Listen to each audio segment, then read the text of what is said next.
Vous écoutez La Voix de l'Espérance, une émission qui vous apporte paix, joie, confiance et espérance.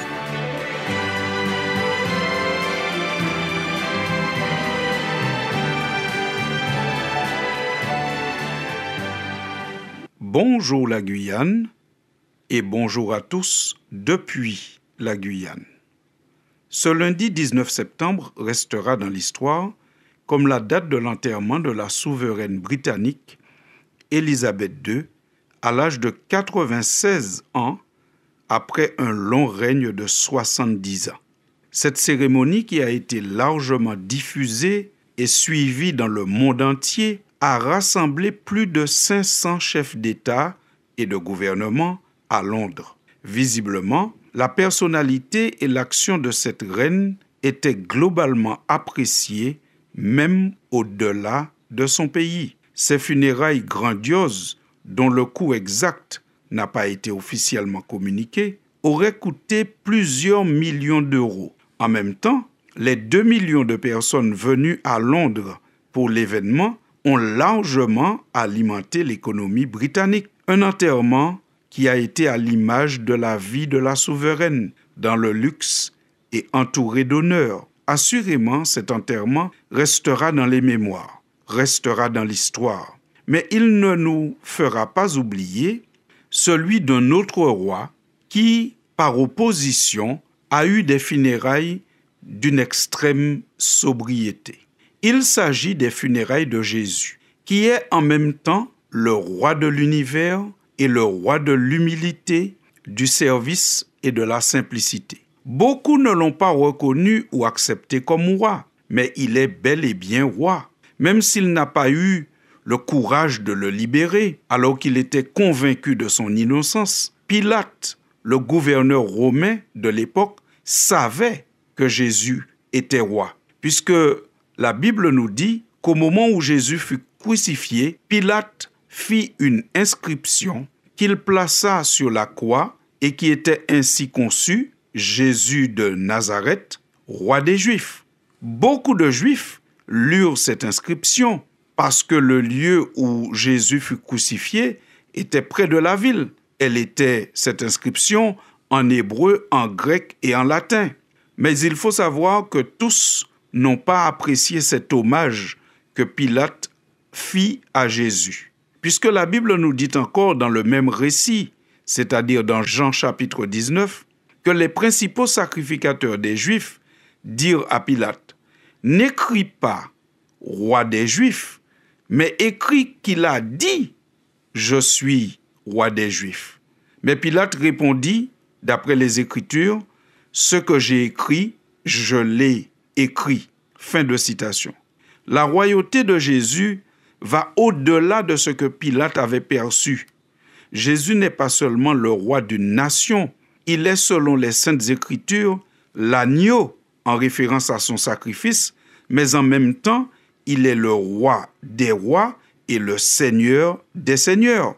L'évangéliste Jean, inspiré par le Saint-Esprit, révèle avec des paroles poétiques et puissantes qui est Jésus.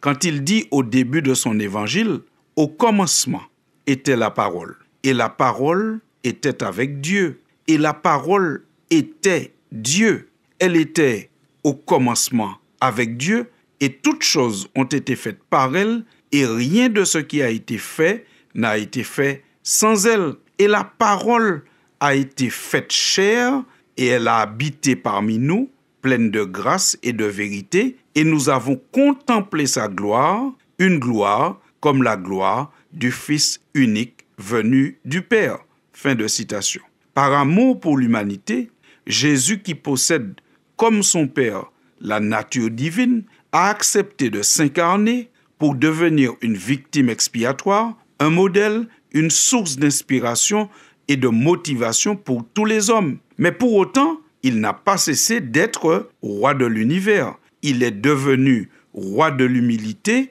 mais il a toujours été roi de l'univers aux côtés de son Père. Paul reprend et résume cette croyance fondamentale du christianisme quand il écrit aux Corinthiens et qu'il dit dans sa deuxième lettre au chapitre 8 « Car vous connaissez la grâce de notre Seigneur Jésus-Christ, qui pour vous s'est fait pauvre, de riche qu'il était, afin que par sa pauvreté, vous fussiez enrichis. » Fin de citation. C'est pour cela qu'il est possible de dire que Jésus est roi de l'univers et en même temps roi de l'humilité, de la simplicité et du dépouillement. Car de riche qu'il était, il s'est fait pauvre, mais afin de nous enrichir. Alors qu'il est roi, Jésus a vécu dans la simplicité. Il est mort parmi des brigands et il a été enterré dans la plus grande simplicité à la hâte. Crucifié vers 9 heures, Jésus est mort vers 15 heures. Il a été enterré le même jour. Juste enveloppé dans un drap neuf, il fut déposé dans un sépulcre creusé dans la roche en présence de très peu de personnes. En fait, ce qui retient l'attention concernant les funérailles du roi Jésus, ce n'est pas le faste de ses funérailles, mais le fait que la mort n'a pas pu le garder. Dans Romains 8 au verset 34, nous lisons « Christ est mort, mais bien plus, il est ressuscité, il est à la droite de Dieu et il intercède pour nous. » Disons-le encore. Ce qui retient l'attention concernant Jésus, ce n'est pas le faste de ses funérailles, mais le fait que la mort n'a pas pu le garder. En tant que roi de l'univers, Jésus a le pouvoir de la vie. Il a la vie en lui-même. Et c'est lui qui déclare, dans Jean 10 au verset 17, « Le Père m'aime parce que je donne ma vie afin de la reprendre.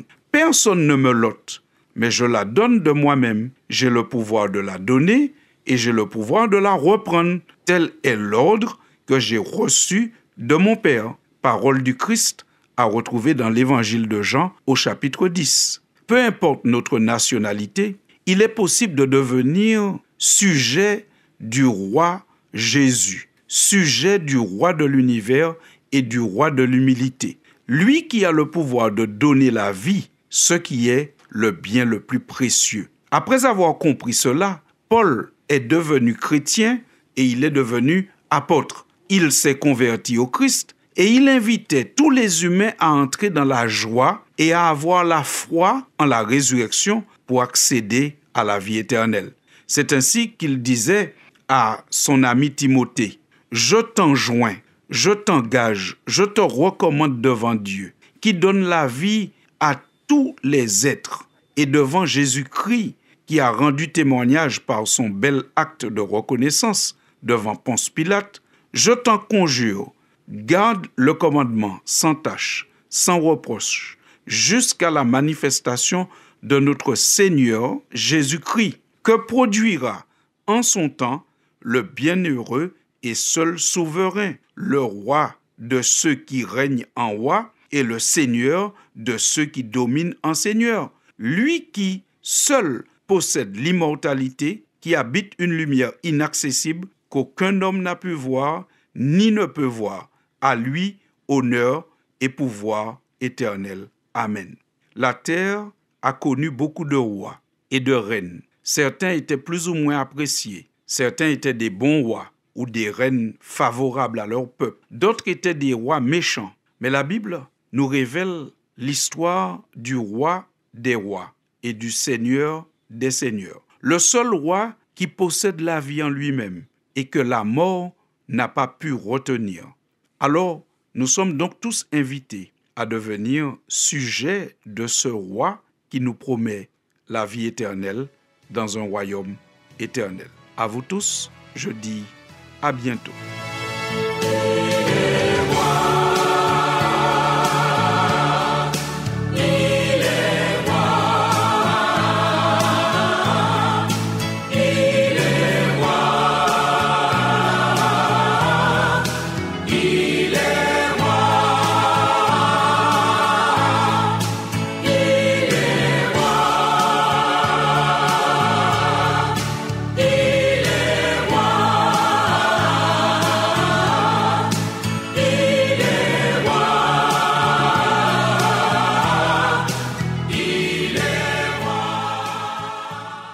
C'était La Voix de l'Espérance, une émission préparée par l'Église adventiste du 7e jour. Si vous désirez avoir une copie de la causerie d'aujourd'hui, demandez-la. elle vous sera donnée gracieusement. Écrivez à La Voix de l'Espérance, boîte postale 169 97 324, Cayenne, CEDEX, ou téléphonez au 0594 25 64 26. Merci chers auditeurs et à bientôt.